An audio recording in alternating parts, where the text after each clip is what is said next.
I'm on mute. Let me do that again. I just noticed that. I'm on mute.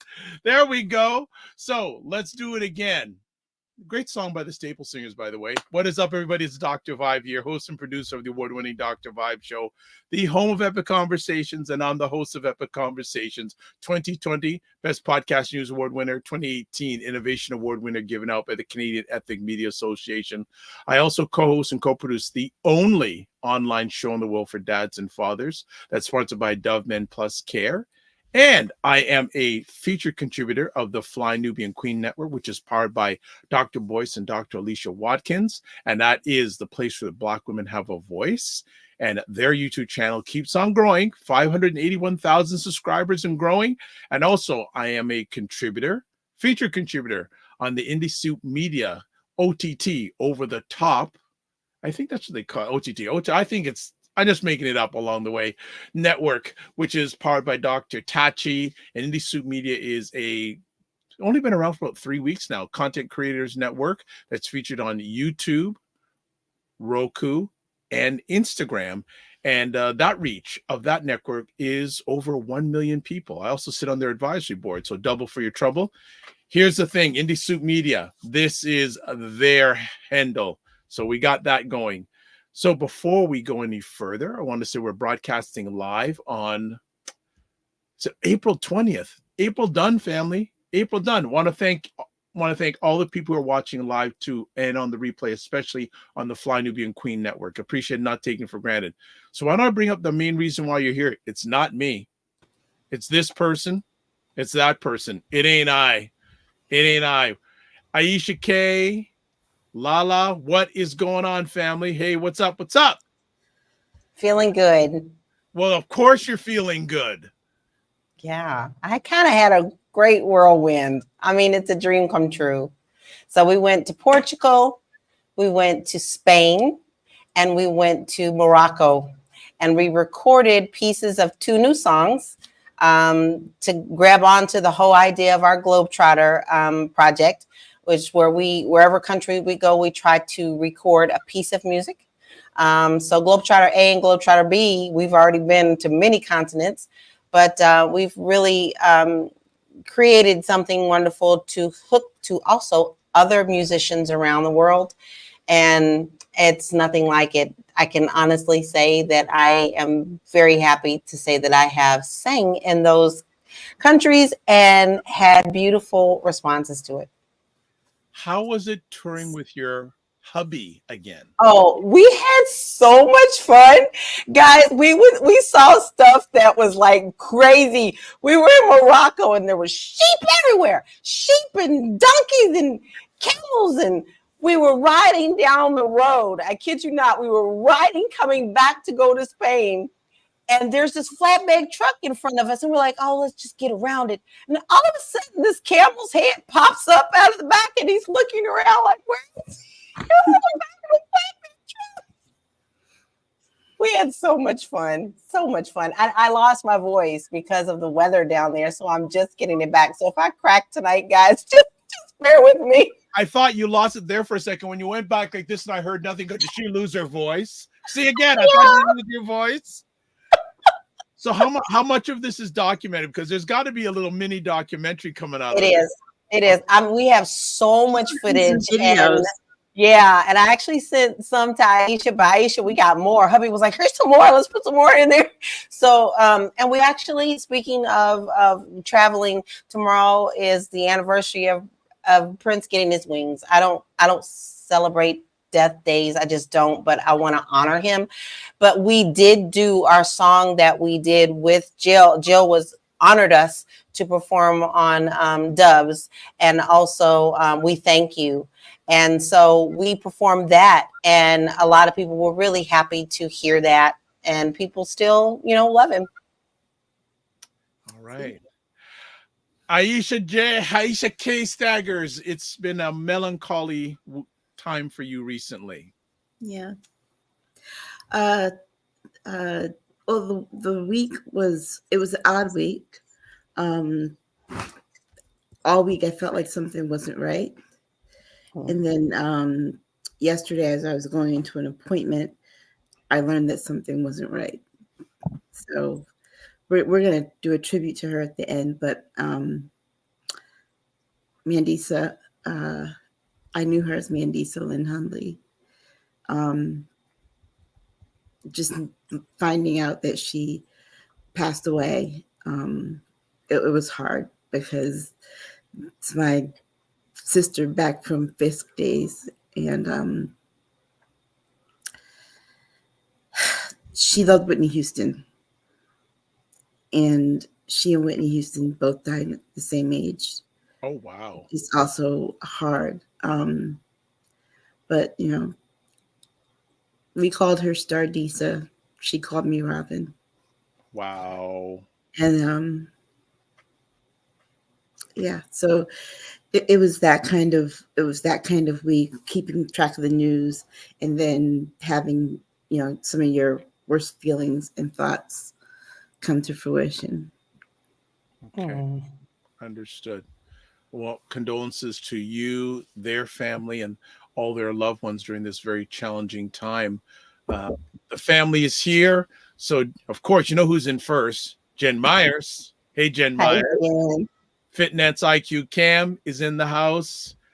FitNet's IQ Cam says, Lala, loving the lipstick. Uh-huh. Had to pull the purple out. There you go. There you go. JG Mars, of course, from Colorado. How are things in Colorado? Jen is giving hearts to Aisha. Oh, Sylvia Paris is in the house from Scotia. What is up? Sylvia Paris, hope you, your family, and the Scotia family are fine and safe. Always great to have you here. Make sure you're giving yourself grace and don't just manage your time, manage your energy. JJ Mar says it's cold, snowy, and foggy here. Well, it's cool here in Toronto. It's okay, but it could be better. Could be better weather-wise. And they got snow in Minnesota, actually. Did they? And it can stay there. It can stay there. And Ryan says, very sorry for your loss, Aisha. Ryan, thank you for still hanging in there. From being an intern to becoming a supporter, appreciate you big time. Before we do some appetizer stuff. So I see this afternoon that the House passed a funding bill for Ukraine and Israel. So here's my question. But the breaking news now is 37 House Democrats voted against Israel aid. How is that news when you had most of the Republicans want to turn it down to begin with? That's what I want to know. They're going to always trying to turn it on us when that wasn't it. 37 House Democrats versus 100 or so Republican members. Come on now. Well, and how long is it Johnson? Mike Johnson? Yeah. Oh, they gonna get him out of there. They can't stand him. Well, you know what though? Here's the thing. They're talking about getting rid of him. But I don't think they will. I think that she's on her BS right now, Marjorie Taylor Greene, and I honestly think that she's going to.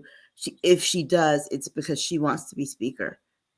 Oh, she wants to be speaker. She's just pretending that she doesn't want to be speaker. I think she wants to be speaker because she knows Donald Trump's not going to choose her as a VP running mate. He's just not. She doesn't have the look. So her being, Speaker of the House is the highest position of power she could get because she'd be in line. She'd be in the line of succession for the presidency. Well, that's interesting. Yeah, not gonna happen. No, they're not gonna let her have that. She's crazy. Well, the thing is that they've got to rely on Democrats to save Mike Johnson's seat. And because he's working hard right now. He's trying to keep saving on with both his fingernails, all of them, because they can't get him out. Well, because here's the thing: there's two. Excuse me, my blood pressure cuff went off for some reason. You've got these two fractions in the Republican Party, so they're going to be split on how they vote.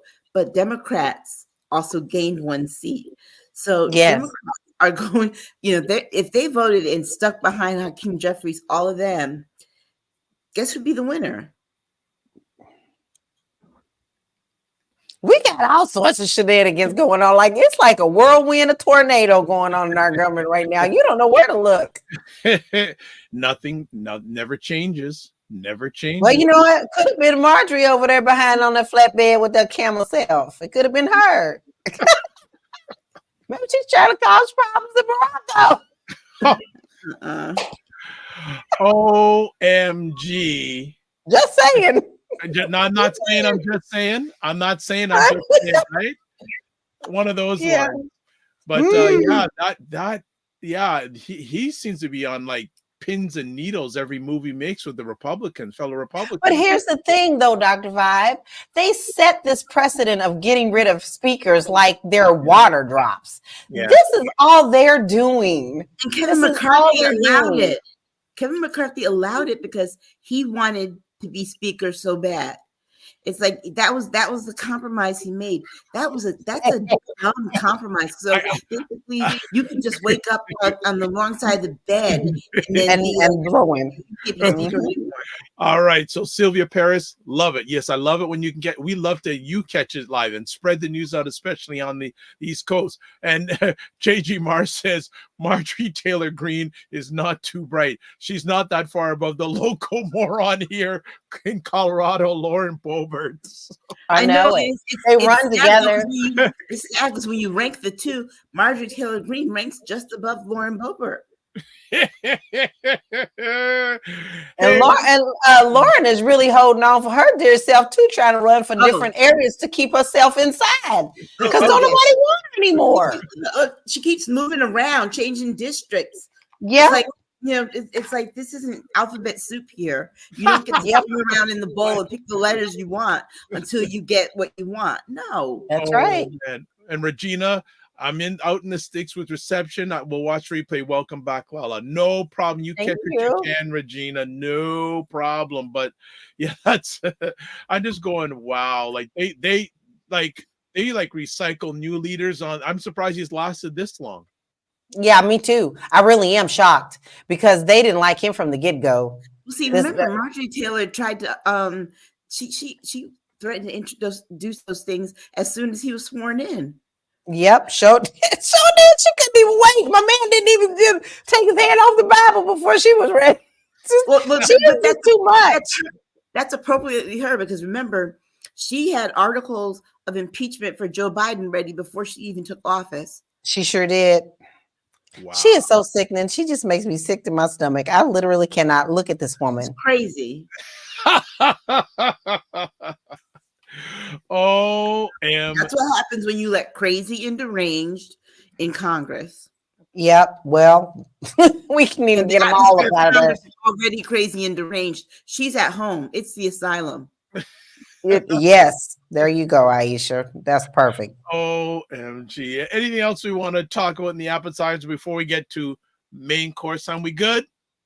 We good. We got all sorts of main courses. Get ready. Y'all gonna have to let your waistbands out after this episode. Like a turkey dinner. I haven't heard that one. Let your waistbands out. Yeah. We're gonna need to put your sweatpants on. Okay, before we go any further, let's do some stuff here. Primetime Saturday at Patreon. Catch the 10 and 10 episodes. There's the link there. The store. Buy them products. Do that thing. Maybe we'll get a mug with Lala's face with a purple lipstick. Actually, she has it in the main promo. Yeah. And so we do have mugs and things with her. Yes. The purple. Yeah. The purple and the flirty hair. Yeah. Join the Primetime Saturday Discord group. Please email me at dr.vibe@thedrvibeshow.com. Subscribe to the Dr. Vibe Show, especially on YouTube, and hit the notification button.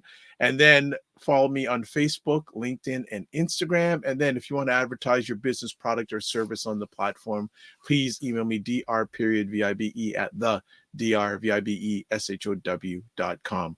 All right. Monday, 45 jury seated. Opening arguments being on Monday. Go ahead, ladies. Mamas and the papas. There you go. Who's going to kick it off? All I need to know is Somebody had to just do it. They had to release that my man fell asleep and farted in court. This is the funniest thing to me. Yes. Okay. First of all, thank you. Let's address the big stinky elephant in the room that is Donald Yes. Trump. So I don't. Okay. So his attitude and decorum in court, it's about as trashy as those people that show up to his rallies in all the flag gear and the Trump hats and the sparklers and everything. Yes. Yes. And he had the nerve to be calling Joe Biden Sleepy Joe. Sleepy. That's what's killing me. The whole thing. You know, he's sitting there calling Sleepy Joe.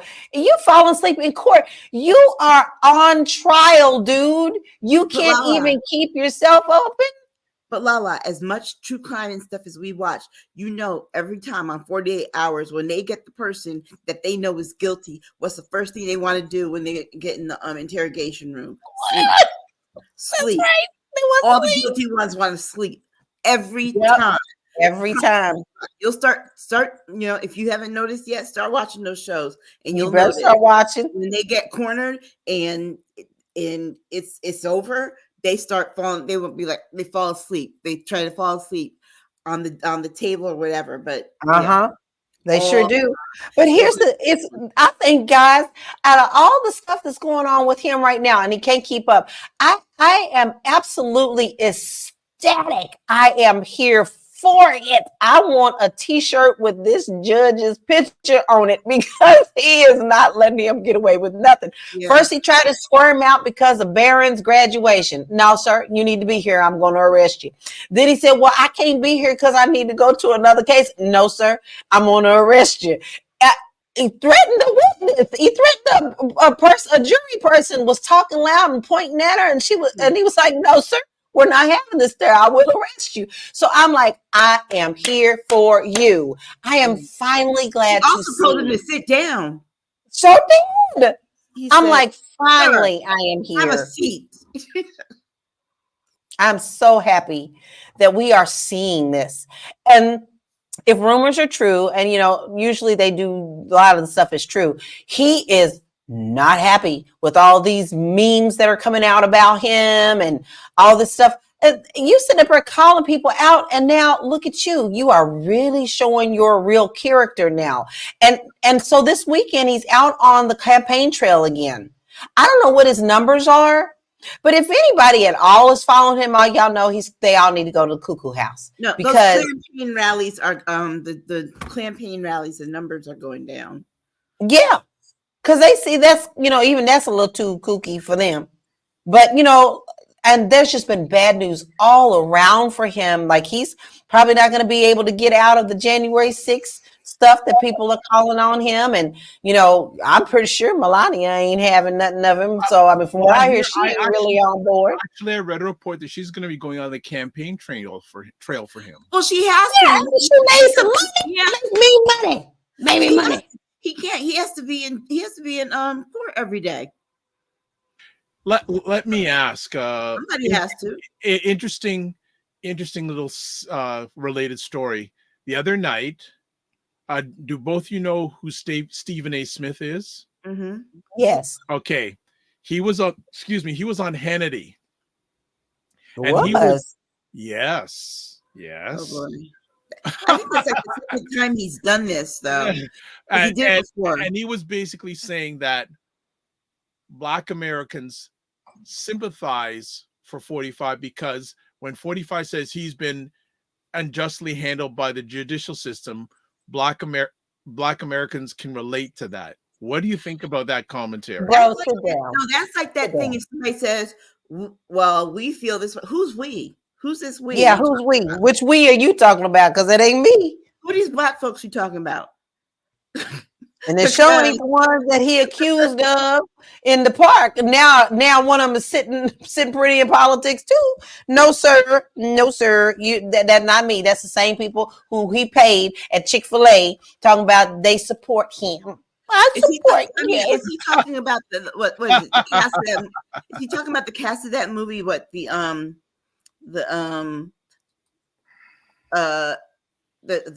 Magical Negro? I mean, basically, who are these magical Negroes that he's talking about support Trump? Because I don't know nobody. Not in my circles. Hmm.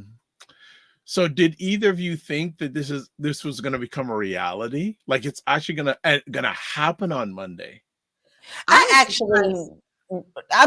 okay. I'm gonna be honest. Like there are days where I feel like nothing's great happened to this man, and it hurts me and it makes me angry as an American and as an American citizen. Because if it would have been us, if it would have been Barack Obama, this wouldn't have gotten even near this. Okay, there's nothing at all. But the fact that it is happening makes my heart happy because I feel like something is being done against the injustices. I find it pretty ironic that it's going to be the porn star that's going to take him down. Yeah. And that's it. The other thing too about this starting on Monday, and do I believe I do? Because guess what? He tried appealing every ruling that the judge made on every motion that they proposed. And what ended up happening is that the appellate court came back and was like, no.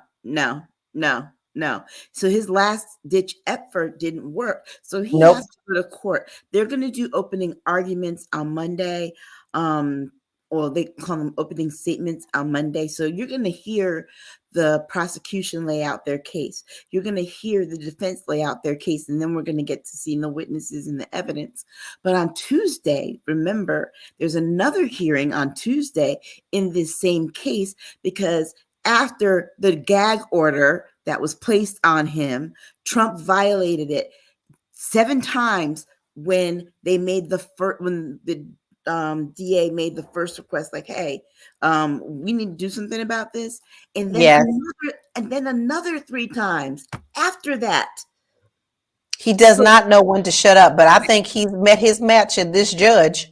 Right, because see, the judge was going to make his appearance on that date about that hearing. I think it was like Wednesday or Thursday. But once they had to do the second one, and he kept doing it after he knew there was a hearing, the judge moved the date up. So this is a New York State trial, not a federal trial, correct? Okay, so basically, can the Supreme Court get involved in any way if he's found guilty? Only the state Supreme Court can, but if he's found guilty, if there was anything that violated one of his federal protections. So for example, if it violated, like, say they find out in this stuff and that there was some information that violated his voting rights, for example, in terms of how the case moved through whatever, then the Supreme Court could get involved in that. He could take that to the Supreme Court and ask for them to either overturn it or get a new trial, because that is a violation of a federal law. But right now, he's mostly being held to New York law. Which to me is great. Which is great. And the thing is that if he breaks New York law, he's got to get New York punishment. Because remember, the federal prisons, people talking about, they can't put him in prison. Oh, yes, you can. Yes, they can. Those Secret Service men are just going to have to be brand new wardens and correctional officers inside the jail. Hell, you don't even have to put him in general population. Build a jail outside of the jail where it's just him and it could be surrounded by Secret Service. But he needs to be locked. But Aisha, somebody has put out a bill to have Secret Service removed from him. If he gets convicted, they are saying that he wouldn't qualify for that anymore. I think that's very proper. I do too. And so even though this stuff is going on, he in the middle of this says he's going to testify. No, you're not. Go ahead. No, you're not. Oh, I say go ahead. Go ahead, get up on that stand. He can't do it. First of all, we know he can't control himself, but the reason he won't do it is that he can't lie about it. That's right. He will be under oath, and everything that comes out of that man's mouth is a lie. It's a lie. There's absolutely no way that if I was his attorney, I'd be like, there's no way you're getting on the stand. If you get on the stand, you might as well accept the fact that you're going to jail. Can you imagine being his attorney? I mean, no. Well, no, because they already tell his attorney, control your client and make Yep, sure sure he knows did. that he can't say that he can't do stuff. He knew what he was doing, and you know why? Because remember, he almost got away with it in the E. Jean Carroll thing. Remember, he was doing Yes, the mumbling of the breath, and yes. all he did was get verbally admonished for that. So here Well, he not wants this time, bro. Not this time. Man, Not this time. why am I feeling Kentucky somewhere in my hearing right now? I'm hearing Kentucky slang going on. Right Got that right. My tucky come out when I get real comfortable.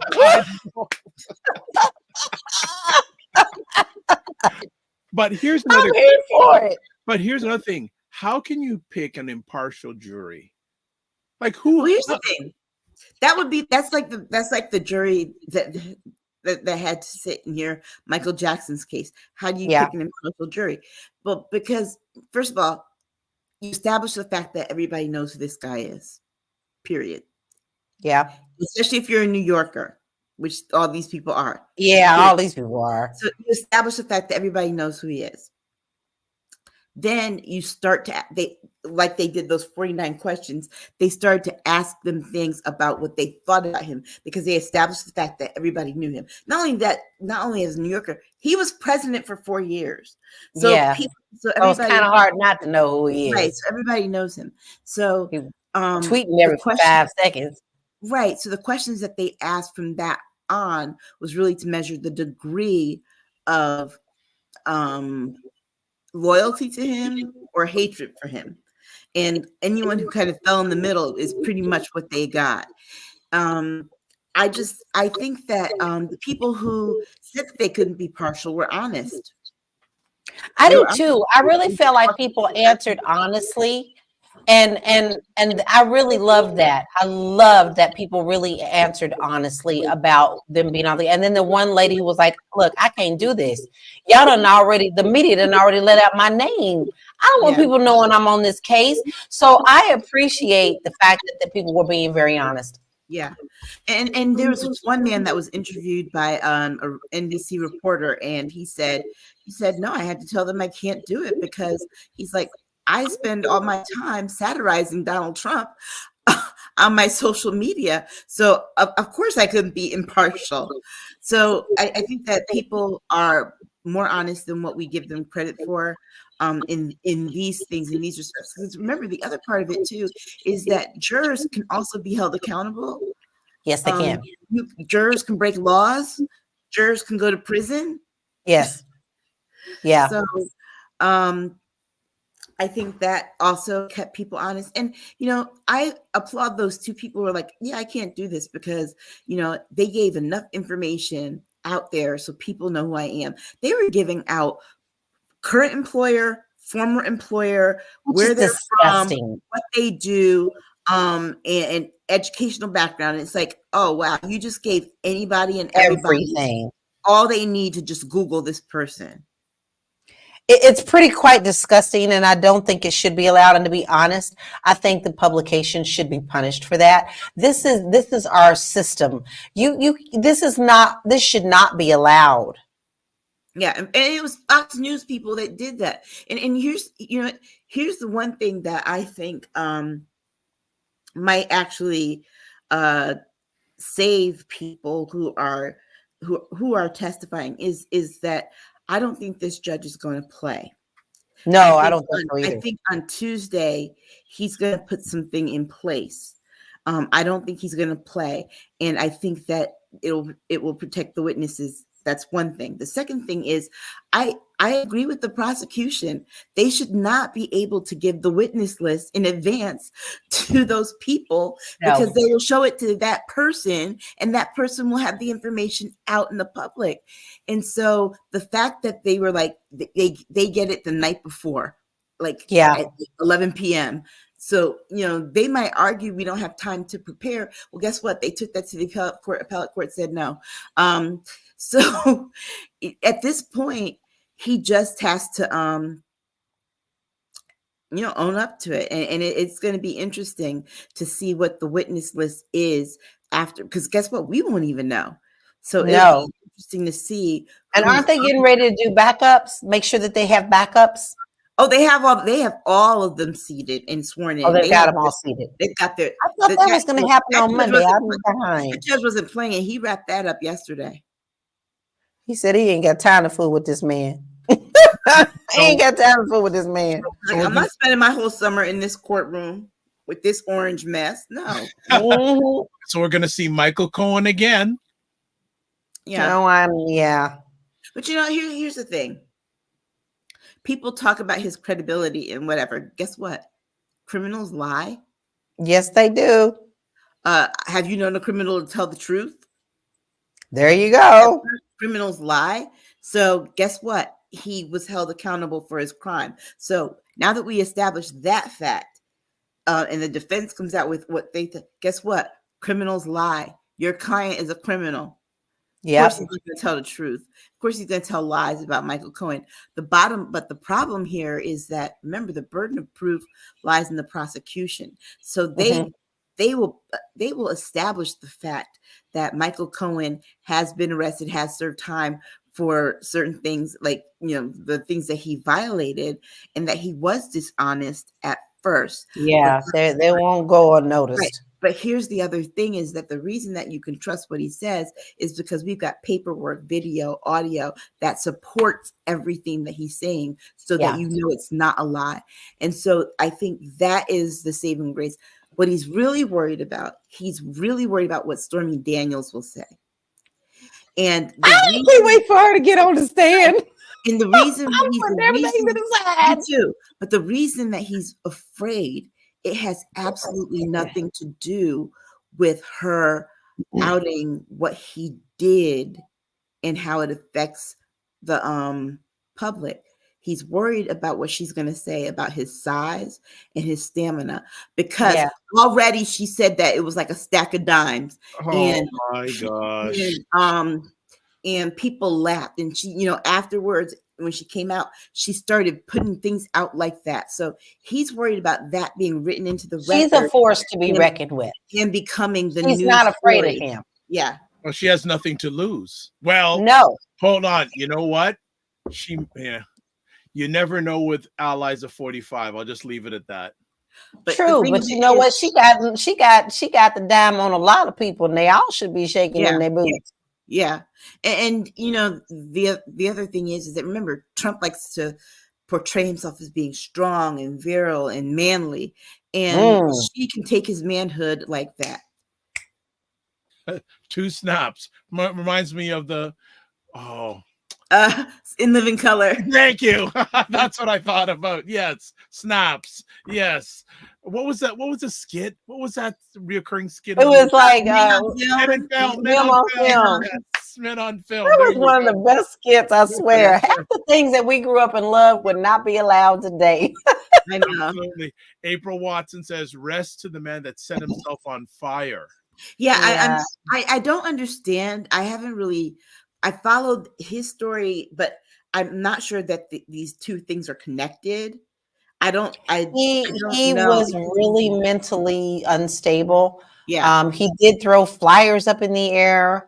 And there was a couple of things that he did say about also on Biden as well. But I don't think he was mentally stable. And it's just sad to hear that anytime that happens, that it happens. Yeah, he doused himself and set himself on fire. And I was thinking, and I'm thinking to myself, what is this, Vietnam? Because remember, there were people who did that during Vietnam. Protests. And it's like, I don't understand. Why would you set yourself on fire? What is you setting yourself on fire going to do as opposed to setting fire to the building? I don't know.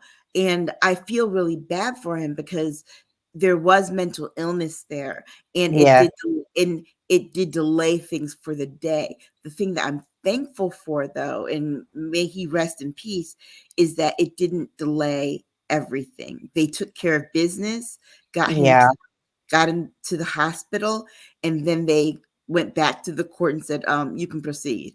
Because I think Trump thought that was going to be something that would get him out of that day. Okay. So that's what he's praying for, because he wants every day out of that court that he can get. Absolutely. Ryan says honesty is so crucial and valuable here. I don't know how anyone could be impartial. And he corrects his spelling honesty, but I may cover that. So impartiality, we'll see. It's going to get a good test here. Well, here's the thing. It's impartial. You can have hatred and dislike for someone, but when the evidence says one thing, like for example, it's like when the evidence says one thing, even though you think another, you have to go with what the evidence says. It's like if the person, I would like to see Trump go to jail for the things that he actually did. Yeah, true. For those things. But if the evidence says that he didn't, he shouldn't. But I want him to go because the evidence says that he does, that he did it. Which is the way things are supposed to be. And that's what bothers me the most about so much that's going on in the world. This whole thing of being impartial, or you're all wrong just because you don't believe what I believe in, or this is not the way I grew up with. I mean, there were many people I grew up with that had different thoughts, but we honored each other by respecting each other, and we would have good conversations. And then we would find out, hey, wait a minute, we don't necessarily believe too different, but we just believe in different ways of implementing these things that we're thinking about. So we no longer have that. I feel like you can't even express yourself with so many people bashing you before you even say your name. Perfect example, like Aisha and we told you, you saw a couple of weeks ago how we were talking and trying to educate you. The first thing out of somebody's mouth is how we look. So, but this is indicative of what's going on in the world. So we have a serious problem with being able to even communicate anymore. And that is a dangerous thing.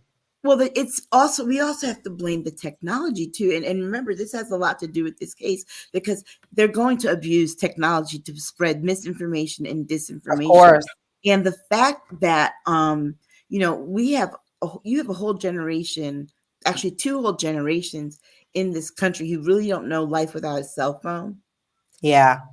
And so they are so in tuned into that. They don't know how to have the real conversation, Lala. So if they don't know how to disagree without everybody's got to clap back at somebody and this and that because people are watching on social media and they don't have their confrontations and their conversations in private. Everything that they have is public. Yep. You remember when it was even rude to ask somebody what they registered for? Like, who'd you vote for? My mother told me that was rude. You never asked anyone. Never. I mean, that was how we were raised. It was like, no, you don't tell anybody who you voted for. That's your vote. And if you want to advertise it, fine, but you don't ask someone. No, you don't. You never ask, because guess what? With regular conversation, you can kind of suss that information out yourself. Sure. But they don't know how to talk to people. And it's something, because Lala and I talked about this in our 10 and 10 that I'm actually going to post tonight. I was saying how, I tell my daughter, hey, call Nana. That's my mother. And she'll go away. A few minutes later, I'll be like, did you call Nana? Yeah, I sent her a text. And I'm like, no, I said, call her, like pick up the phone, because the way that they see in contacting people, if you say to call someone, for a lot of them, picking up the phone and speaking to someone directly causes a lot of anxiety. Yeah. And so yeah. I mean, all right. Well, I'm sure next week we'll have the first little rumblings of the official trial. Should be very interesting and never a dull moment. And we've got y'all better listen to 10 and 10 this week, because I'm sure me and I can go and jump up in there. Those jurors better bring nose clips. Why'd you go there? Come on. Well, it was needed. Somebody had to say it. Oh, geez. April says, I see. And I bless their nose hairs because, oh my God. I seen it live, just a cloud of smoke trying to put them up. I think it's time for a break because you guys are just getting a little bit out of order. So let's go for a break. We'll come back in about 2 minutes and we'll have another interesting conversation topic about some progressives in the United States and what they are looking to get from America. So hold it tight. We're here on Primetime Saturday with Aisha and Lala. Hold it tight. Lock it. You know, and that's what I feel like. You feel like you're the Harriet Tubman of the mind. I am. I feel like I'm I'm one of the Harriet Tubmans of intelligent Black people. Like I want to liberate y'all from like being left behind and ignored and oblivion. No, really, the rappers get all the attention. You know, seriously, does anybody else feel this way? Like ignorant Black people, they'll be all up, you know, getting all the headlines on the Shade Room. Overly sexualized Black folks. Like the twerkers and the, you know, just people that, you know, don't always represent the best of us, you know, the diversity, you know, like people like Dr. Vibe. Like everybody should know about people like Dr. Vibe. Dr. Really Vibe he's trying to do good work for Black people. Dr. Vibe from Toronto. Good to see you, my brother. Dr. Vibe. Everybody follow Dr. Vibe. He has a great show. He's very good at what he does, and I have a lot of respect for him. The men who are also doing the same thing. I see Dr. Vibe in here. He's a great brother. Everybody should follow Dr. Vibe, by the way. He's a smart brother in Canada, and we need to follow smart people. So follow Dr. Vibe if you see him in the chat. And Dr. Vibe, say your name in the chat so people can see you. I want you to click on his name, and I want you to go follow him, please, because I want these men and women that are doing the right things to get the support they deserve. Hey, Dr. Vibe, how you doing, brother? Again, like I always do, I got to say everybody should go follow Dr. Vibe. He's got a great show. Dr. Vibe, I know Dr. Vibe's got a kingdom because I see your channel. I see you pouring into that every day.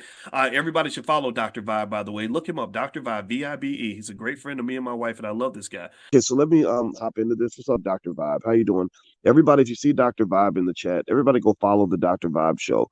Dr. Vibe is a real smart brother and a good human being. I like the guy a lot, and he's very intelligent. And I think everyone should pay attention to what he's got going on. We got to shine the spotlight on the intelligent Black people out here that are really doing the good work. Don't just pay attention to the rappers and the celebrities. You know, a lot of these people are losers. Your true winners are your people in your community that are really having your back. You know, helping us to have stronger families and a stronger community. So Dr. Vibe is in that category. So you might see the Dr. Vibe show in this chat. If you see him, please go follow him. Okay. All right. So anyway. We are back Primetime Saturday with Aisha and Lala, and we are having a good time. And let's continue on with the conversation. So the American Progressive Caucus agenda for 2025. Who are these people? The Progressive Crazy. Kentucky's in the house. Crazy. No, but Maya Crazy. and some others, you know, Squad and all those people are part of the Progressive Caucus. I guess some people consider them the opposite of the Freedom Caucus. However, I read the agenda, the full 7 pages, and they make some very good points. And not only that, but all the people who are always up here talking about, well, what is so-and-so going to do for Black people? Read this agenda, because a lot of the things that they have in here are specifically for Black people, people of color, and other marginalized human beings. And so I was really impressed with the especially the housing part. I think that housing part was so important because they talked about stabilizing rents. Well, that's really important. And I need to make a clarification. I forgot, I'm mixing the two up. Let me make sure that I'm correct. I'm mixing the two up of the ones that came out and called themselves farts. Sorry, Aisha, I was thinking the other group. So no, these people are not crazy. It's the other people who are crazy. Oh, yeah. We have to, just as a side, the Republicans in the House that don't agree with what Michael Johnson's doing has called themselves the Freedom something. Anyway, the acronym spells fart. So that is what they call themselves. And all the news headlines are like, oh, the silent but deadly, fart team. Yeah. I had those two mixed up. Sorry. So this, it's easy. But remember, because we went over Project 2025. Yeah. This is the reason why I brought this up, because the progressive agenda for 2025 is it has the more it has a lot of teeth. It's an actual platform, and it's designed to help people. Like, for example, like I said, under the housing, increase the supply of affordable housing, eliminate the Fair Cloth Amendment to allow for needed expansion of public housing stock, provide incentives to convert vacant commercial facilities into residential properties. That's a tax credit for a business. Yeah. I mean, they talk about doing more for homeowner assistance, affordable Which housing. is so needed. Right. In the Affordable Housing Acquisition Fund, they want to establish a permanent fund to prevent the loss of viable rental options in the wake of an economic downturn. So if we have another pandemic, they're going to make sure that people's rents are lowered so that they can survive that pandemic. Yeah, they can make it. That they can, that the government can subsidize that. So, and talking specifically about Black people, universal child care is something that our community needs. It is something that our community needs. They talk about Medicaid and Medicare, and the thing is, they want to expand them, which is an excellent thing. And not only the affordable drug manufacturing is what they want all the drugs now to be made affordable, not just for seniors, but for everyone. They want to also crack down on maternal and infant mortality, address the maternal and infant mortality crises and their disproportionate impacts on communities of color, particularly Black women. That is something very specific that they want to do for Black people, for all those folks who come on here and be like, oh, what are they going to do? Right. That is something very specific for us. So I would encourage you to read this. I think anyone who reads this agenda for this progressive agenda, I think anyone who reads it and really pays attention to what's in it, the voting choice is obvious. And I'm not just talking about the presidential, I'm talking about the down ballot races, because those are the ones that make up the Progressive Caucus. So, but the thing is, they also made it a point to seriously address these things. It's not like they just threw a list together. They actually kind of gave action plans behind this. So it's not like they're just throwing it out there like what these crazy other people just throwing anything out there at this point, and not having a plan or an agenda to get these things in place.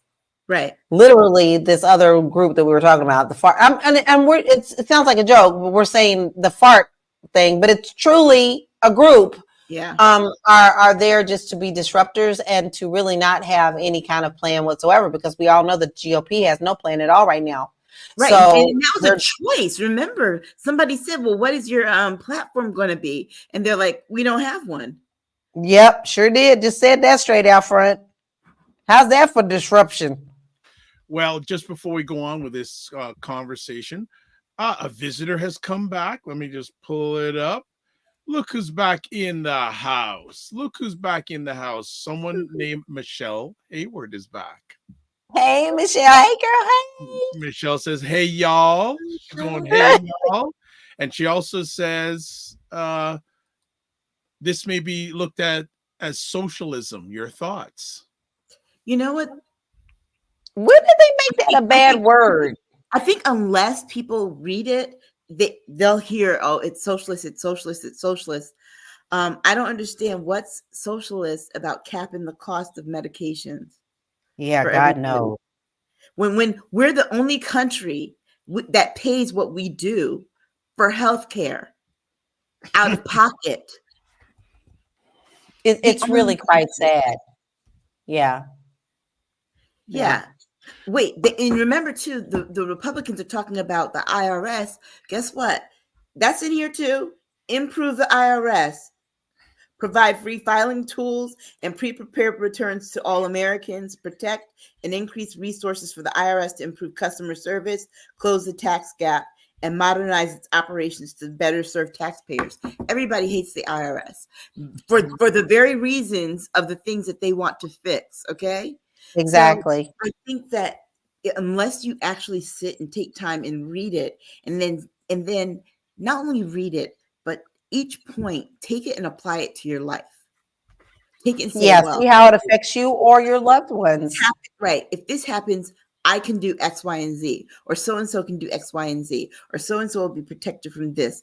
So, especially like the reason I said the housing one was so interesting to me was because remember, we have a generation here right now of young people who cannot go out and get an apartment because they can't afford it, even with roommates. So you have young people getting out of college and living with their parents longer because the rents just aren't affordable. They have something in here to make the rents affordable, not only to make the rents affordable, but provide subsidies for people. It's like, what can you pay? We'll get the difference. Right, which is so needed. It's interesting. There was this young gentleman on TikTok this week, and I was just scrolling through, doing my normal thing, just zombieing out. And this dude came on with such a good, my heart broke for him because the first thing he says is, how is it that I make 4 times the minimum wage and I can't afford to move out of my parents' house? He said, I don't have anything fancy. I don't drive a fancy car. I don't eat out a lot. I don't go out a lot. I'm pretty much a homebody.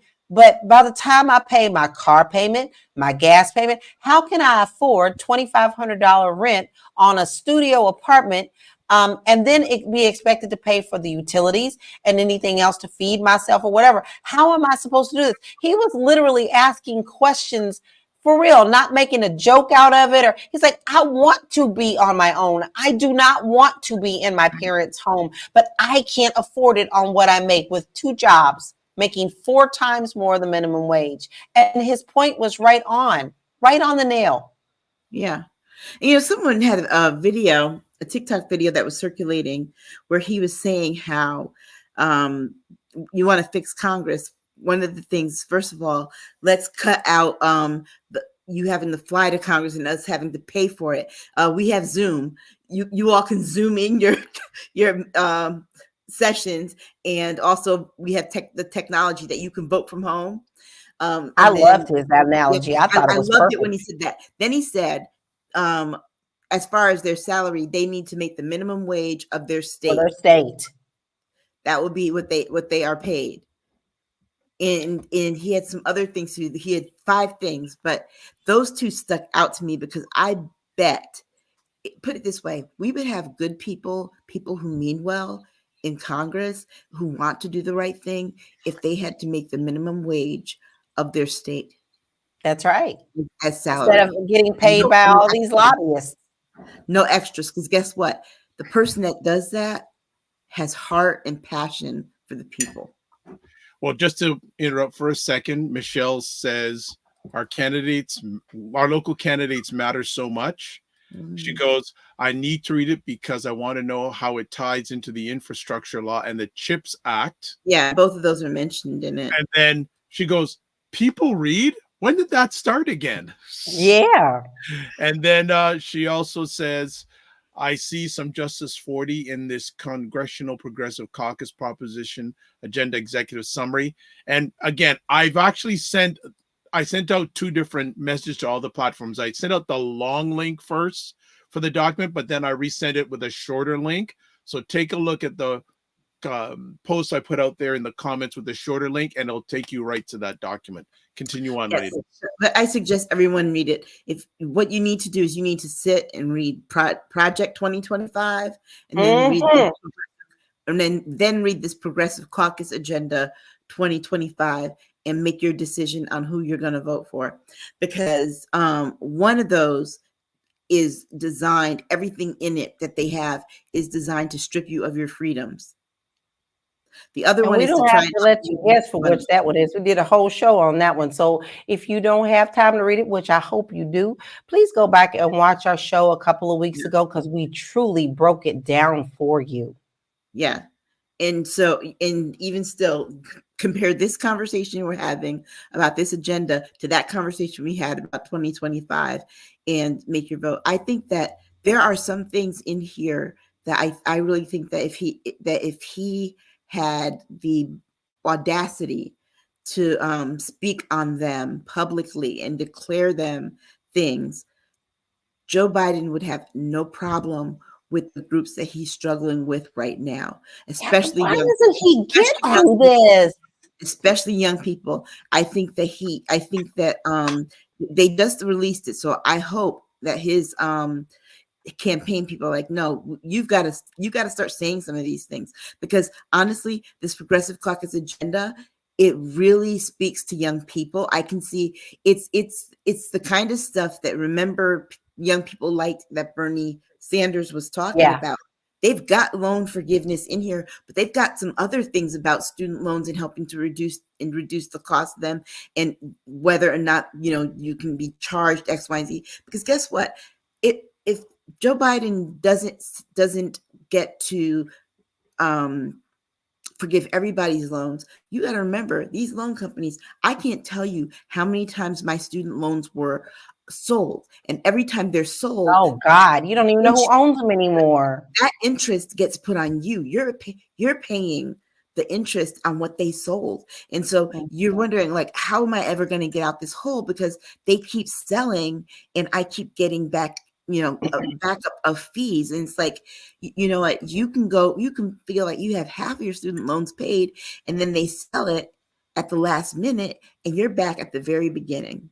The very beginning. And you think you going to your grave with the student loan debt. No, that's not even a joke. That's truth. Yeah.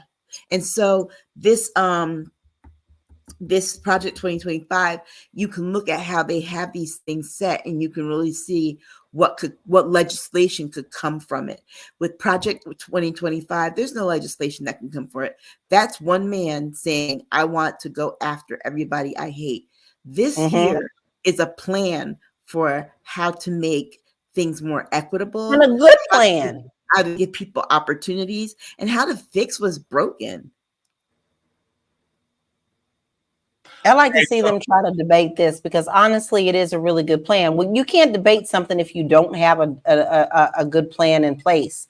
And this is a good plan in place. Now, nobody is saying this is a be all, say all, this is exactly how it's going to go. You got to plan things, right? Plans sometimes change, but it's still a good basis. Yes. Right.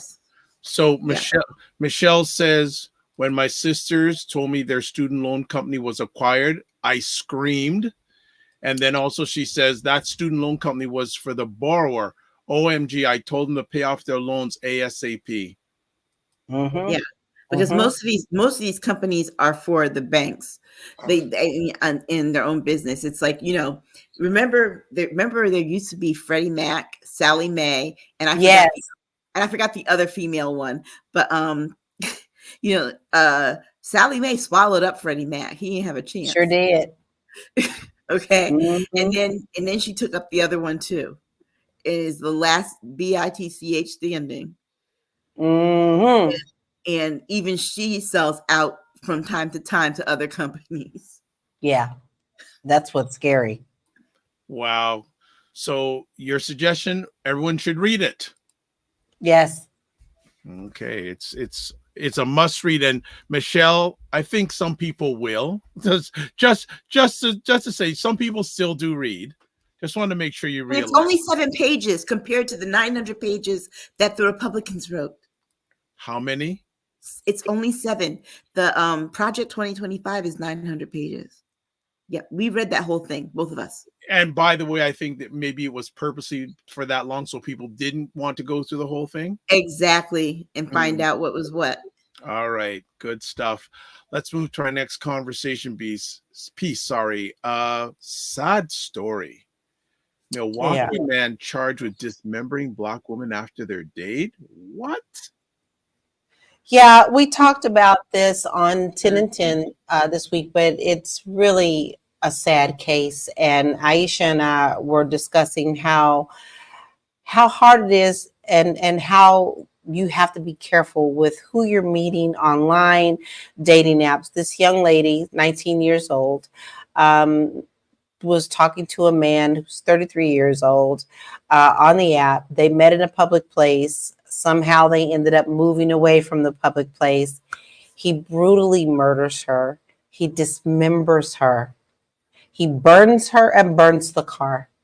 And she was missing for a while, but I will say, thank God, it was this. They ended up finding her faster than normally we hear these stories about. And they didn't find all of her. They didn't find all of her, and They so found now her leg and her foot. And he's not speaking. He's not saying a word. And so he has these charges against them. But it goes to show, we talk about how this has become such a digital world. And most people nowadays don't go for like normal coffee and stuff. I'm pretty sure they talked quite a bit before they decided to actually meet face to face. However, you never know who you're really going to meet. So you should always make sure that you're meeting and staying in public places. And even if you can, bring a friend along. She ain't got to be on the date. She could be having coffee over in the corner, or at least let people know where you are and who you are going with. Be a sounding board. Her mother didn't even know that she was going out on this date. So the fact that this happened, there were so many red flags that, you could say shoulda, coulda, woulda, but we want to bring this to your attention because you need to be very aware of what you are doing and who you are meeting in these digital streets. You really and truly don't know. Perfect example, and Aisha and I did speak about this on 10 and 10. I have secret jewelry that will notify the police and give them where I am if I ever feel in danger. All I have to do is touch it. And even your phones, your iPhones, you can set it up to do an SOS with a certain amount of taps on the side of your phone that will contact your emergency contacts and will also send out an SOS to the police. And that's another form of layer of protection if you don't have a friend or you're not telling somebody you're meeting people. Although if you can't tell somebody you're meeting someone, 9 times out of 10, you shouldn't be going to meet that person in the first place. But this does not forgive the fact that this man took this young girl and brutally murdered her, has no regrets, guys, no regrets. He just walks in like he don't even care, like, and now there is no why. He probably he woke up that morning, decided that's what he was going to do. And that, because that's where we are right now on the levels of crazies out here. But now this poor mother is going to have to deal with not having a daughter in her life. And we don't know what her beautiful story would be or what she could have become, all because someone had the idea that he was going to go out and murder that day. It is so disturbing because, the two of you are married and I'm out here single, and dating is weird right now because most people meet and start to form relationships online through any of these apps. And sometimes those apps can get weird. Like, for example, I had a guy ask me if I could do an older man, if I liked older men. And he was like 78. And I'm like, you're older than my father. Yeah. Yeah, I can't do that. You're older than my father. You're closer to my grandfather's age. And just it's weird, but the signs that people can't pick up. Remember when we were younger, Lala, they always used to tell you to watch out for the nice boys because they're the ones that undercover Yes, are sneaky and doggish. That pretty much holds for these internet streets people. Yeah. Then you got to be aware of the nice ones sometimes. But this to me really hurts because that poor woman, young woman, she had no idea that she was meeting her killer. Yeah, exactly. And she thought this was going to turn into something that could be a promising relationship. Instead, he comes up there being, thinking, oh, this is going to be the end. Exactly. Now, I'm also extremely proud for the people. Like, they went to a bar, and the bartenders and the waitresses were very on it. They were able to tell the police a lot of information, which caught him very quickly. And normally, if it's someone in our community, we are way months down the road before we hear anything about these cases. But people who were involved and who could report on what they could did. They stepped up.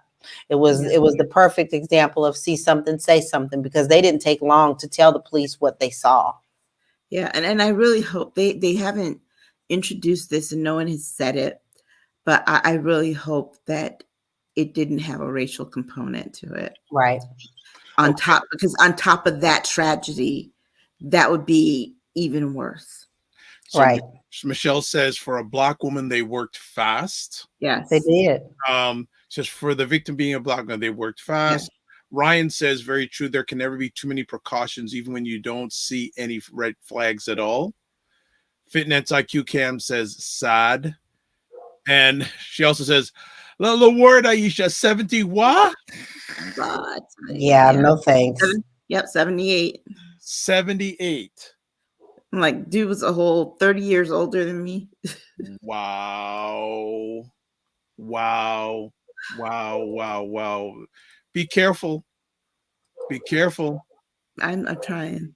And I'm saying this to men and women. Yes. Not just because, honey, don't forget. Listen, Aisha and I know there's a whole series called Deadly Women. Yes. You are not. Oh, yeah. Oh, I love you. On ID Network. Yes. Those women are ruthless. Those women are ruthless. Trust. I mean, they've got what, whole 14, 15, 20 seasons of Deadly Women. Yes. So for people who don't know, all three of the people you're either hearing or watching right now were all true crime people. Right? Also, there's the one about the wives with knives. Yes. There's that one, and then there's the one about killer boyfriend. Yeah. So y'all, yeah, it happens. Yeah. You think she gonna overpower you? No, women are real good about getting you where you don't expect it, especially in your food and your drink. So you better be careful. Look, if you turn your back, you best believe she's got a hammer. Michelle says that 78-year-old man wants a nurse. No, what he wants is a funeral director. Oh, wow.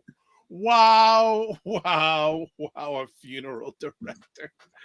That's crazy. Wow. That's pretty foul. Yeah. But no, this is a really sad story. Yeah. And I just say, and it's Aisha, it's interesting. I hear that the digital dating streets, I've heard some pretty scary stories. Do you know how, look, it's not even the scary part. I changed my photo on my on one of my profiles, and my mailbox filled up with like 65 messages. I saw that, Aisha. It's cute too. 65. Yeah, about 2/3 of those messages were sexual. Oh, all right. Let's move to the last comment. And so that's like, to me, that makes this whole dating thing weird. Yeah. That's enough said. All right. Let's go to our last conversation piece. Not a sad, not a good, not a happy one. And from one sad story to another sad story. So, Aisha, we're gonna let you lead on this. Mandisa, go ahead. I met Mandisa in 1996 at Fisk University. Her dorm room was right across the hall from mine, and the first thing I heard before I even knocked on the door to say hello was her singing. She was in the room singing. And if you're around Mandisa was always singing, and you enjoyed it, you liked it. And that year she auditioned for the musical that the school did, that Fisk did, and it was Dreamgirls, and she played Effie. And I remember I went 2 nights. The first night when she sang I'm Not Going, I had tears in my eyes. And the next night me and my friends went, because her father flew in from Texas, and so we went with him to watch, and he just cried every time she sang. And Mandisa and we had a good friendship. We had a weird friendship. Talk about two people who were probably so much like, sometimes they didn't get along. But I was thinking about how, she and I used to, we all used to go to Chili all the time because it was close to the campus, but there'd be some late nights and it's just me and her. And it's like, let's go. We go. And we would share that chocolate chip cookie thing in the skillet because that was her favorite. And we would just sit and talk and laugh. And she had a great laugh and a way of saying things, she's like, right. And then just like, when I had my daughter, Mandisa and I have been in touch, and my daughter's probably 1, so it's like close to 2004. And I had been watching American Idol since I was pregnant in 2001. And I said to Mandisa, I said, and I actually we were emailing each other, and I found the emails the other day, yesterday, and I said, you should audition for American Idol. And she was like, no, I don't think so. She's like, I don't think I want to do the TV route. Next thing I know, when the season came, there she was, and I believe that was the same season as J Hud and Fantasia. Mm-hmm. And just the performance that she did on that show of I'm Every Woman by Shaka Khan, I knew she was going to nail it the way that she did because I'd heard her sing it before. But being that Whitney Houston was her favorite artist, she gave it the Whitney Houston version from the Bodyguard soundtrack. And so the notes were even a bit more ambitious. But when she had to hit all those notes, I knew that night that she was going to be one of the top ones that night. And I don't think I've ever been so proud. And then when her album came out, we talked, and she had her book coming out, and we chatted about that. And she was very honest about experiencing depression and talking about mental health. And I think that is something that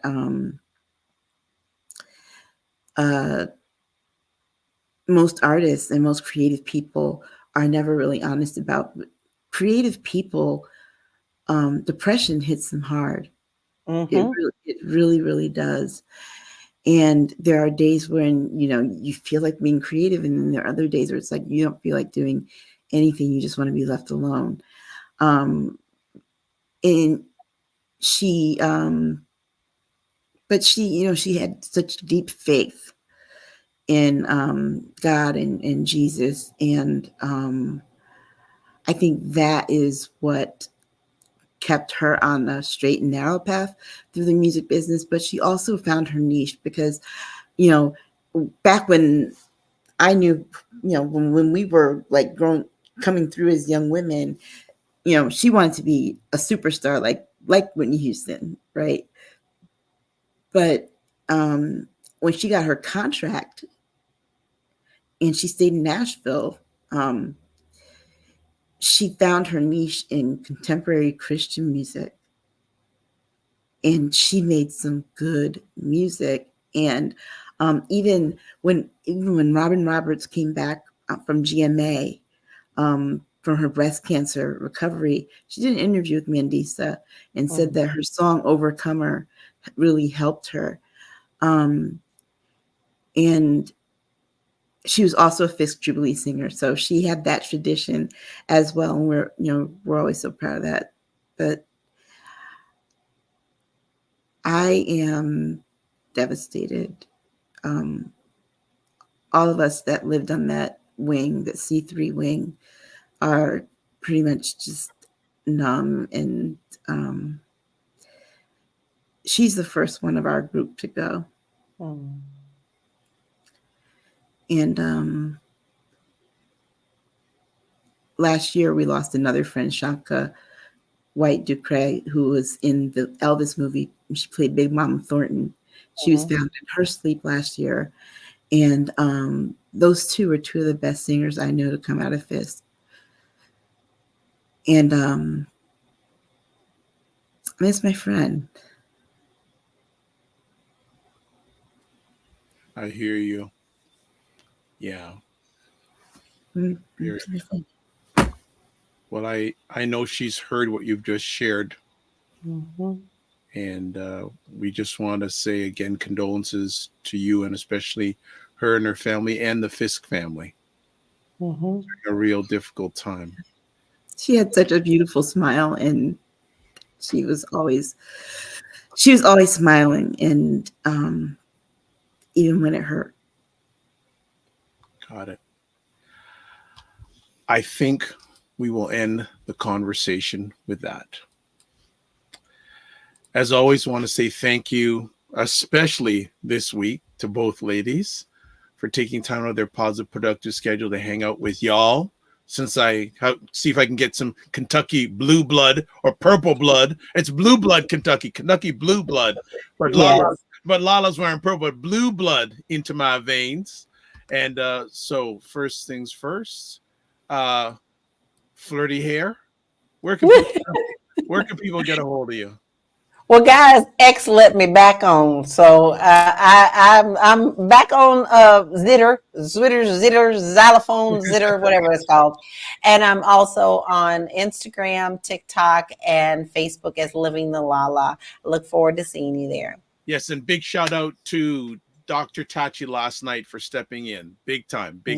All right, and Dr. Tachi, wherever you are, however you're listening to this, you're always welcome here. Aisha. You can reach me at Aisha AK Staggers at Instagram, Aisha Staggers on Twitter, and please join our Discord group because we can talk there. All right. Thank you so much. All right. How can you get a hold of me? Here are all the places.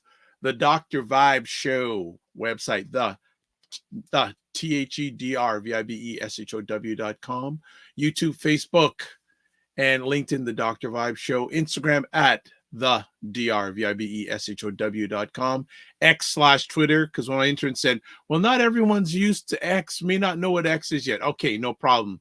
X/Twitter at DRVIBESHOW, and email dr.vibe at the drvibeshow.com. All right, you can watch replays of this epic conversation on the Dr. Vibe Show at YouTube, Facebook, and LinkedIn, and on the website, the drvibeshow.com. Got some few last comments here, so let's swing them on. First things first. Wonderful show, Jen Myers says. Sylvia says, how her powerful memory will be. Thank you, Sylvia. Hang out for the whole show. Love it. April Watson says, wish you heaven, Prince. Tomorrow, 8 years. Absolutely. 8 years. So that makes April 21st, 8 years since the royal purple man has left us. All right. That's it. That's all. So let's call it another epic conversation. As always, live your life as a dream. If you can dream it, you can make it. Sometimes you have to get small to get stronger. Block assumptions, then aim bigger, aim better, aim higher, aim wider. Love, faith, and respect. Don't just manage your time, manage your energy. And remember to give yourself grace. God bless. Peace to all. Keep the faith. Walk good. And Mandisa, we send our love to you.